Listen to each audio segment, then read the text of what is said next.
ഇന്ത്യയുടെ ജൻസിറാണി എന്നറിയപ്പെട്ടിരുന്ന ഇന്ദിരാഗാന്ധിക്ക് ഇപ്പോൾ ഒരു വില ഇല്ലാതായി. ഒരു പേരമകം കാരണം കൊണ്ട് ഒരു വിലയില്ലാതായി. 5 ഗ്യാരണ്ടി കൊടുത്താണ് കേരളത്തിന്. അതിൻ്റെ ഒരു ഗ്യാരണ്ടിയുടെ ദിവസമാണ് നാളെ വരാൻ നിൽക്കുന്നത്, 15-ാം തീയതി, ജൂൺ 15. സ്ത്രീകൾക്ക് ഫ്രീ ആയിട്ട് KSRTCയിൽ യാത്ര. ഇപ്പോൾ അതൊക്കെ വെട്ടിക്കുറച്ച് പരിമിതിയാക്കി.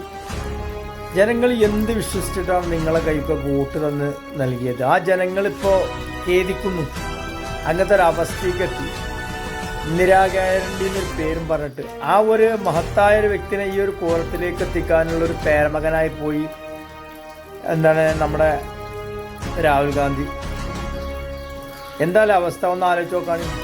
വേറെ തൊട്ടടുത്തുള്ള സംസ്ഥാനത്ത് മന്ത്രിസ്ഥാനം കിട്ടുമെന്ന് പറഞ്ഞേക്ക് കാലങ്ങളോളായിട്ട് നിന്നിരുന്ന ഇന്ത്യ സഖ്യത്തിലെ ഒരു മെമ്പറായിരുന്നിരുന്ന DMK എന്നെ ഒഴിവാക്കിയിട്ട് അവിടെ മന്ത്രിസ്ഥാനം നോക്കി പോയി. ഇവനൊക്കെ വെച്ചിട്ട് ഇന്ത്യയെ പിരിക്കാൻ വേണ്ടി ഇറങ്ങണ ജനങ്ങളെ അവസ്ഥ എന്തേക്കാണ്?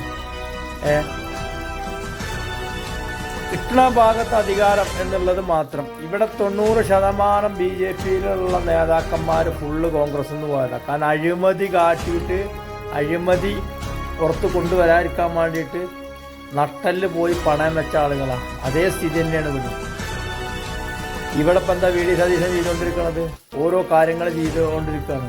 TMC നടപ്പാക്കാൻ വേണ്ടി പോയിക്കുന്നിട്ട് അത് CPM ആണെന്നും പറഞ്ഞിട്ട് ഉപ്പിട്ട് പറഞ്ഞിട്ട് കള്ളപ്രചരണം നടത്തിക്കൊണ്ടിരിക്കുന്ന കുറേ നാരി ലീഗിലും നാരി കോൺഗ്രസിനും നല്ലവരായിട്ടുള്ള ആളുകളല്ല. ഇത് കള്ളപ്രചരണം നടത്തുന്ന ആളുകൾക്കുള്ളതാണ്. ഓക്കെ, അങ്ങനെ കുറേ എണ്ണം ഉണ്ട്. എന്നിട്ട് ഇപ്പം അതിൽ ഒപ്പുവെക്കാൻ പോകണം. എവിടെ മുസ്ലിം ലീഗിൻ്റെ ഇഞ്ചി ഷാജിയൊക്കെ അവിടെ പോയി? അറബിക്കടലിൽ കൊണ്ടുപോയിട്ടുണ്ടെന്നാണ് പറഞ്ഞത് ഷാജി.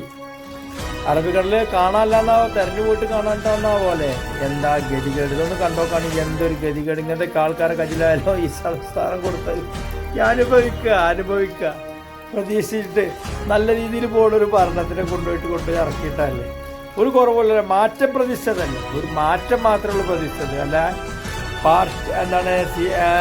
ഇടതുപക്ഷത്തിൻ്റെ ഭരണത്തിൻ്റെ അല്ലായിരുന്നു ജനങ്ങൾ ഇതായത് മാറ്റം കൊണ്ടുവരട്ടെ, ഒരേ ടീം തന്നെ ഭരിക്കണ്ടെന്ന് അനുഭവിക്കുക.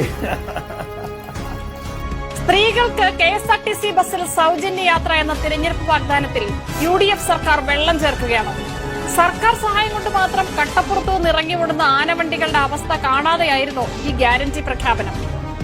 എല്ലാ ബസ്സുകളിലും സ്ത്രീകൾക്ക് സൗജന്യ യാത്ര അനുവദിക്കുമ്പോഴുണ്ടാകുന്ന നഷ്ടം നികത്താൻ കേരളത്തിലെ ഖജനാവിന് ശേഷിയില്ലെന്ന് തിരിച്ചറിയാതെയായിരുന്നു രാഹുൽ ഗാന്ധിയുടെ ഉറപ്പ്. ഓർഡിനറി ബസ്സിൽ മാത്രം യാത്ര സൗജന്യമെന്നത് ഇന്ദിരാ ഗ്യാരണ്ടിയിൽ ജനത്തിന് സംശയമുണ്ടാക്കുന്നതാണോ? 5ൽ ആദ്യത്തെ ഗ്യാരണ്ടി ഭാഗികമാണെങ്കിൽ ഇനി ബാക്കിയുള്ള 25 ലക്ഷം രൂപയുടെ ആരോഗ്യ ഇൻഷുറൻസും 3000 രൂപ പെൻഷനും കോളേജ് വിദ്യാർത്ഥികളുടെ 1000 രൂപയുമൊക്കെ കടലാസിലെ വാഗ്ദാനങ്ങളാകുമോ?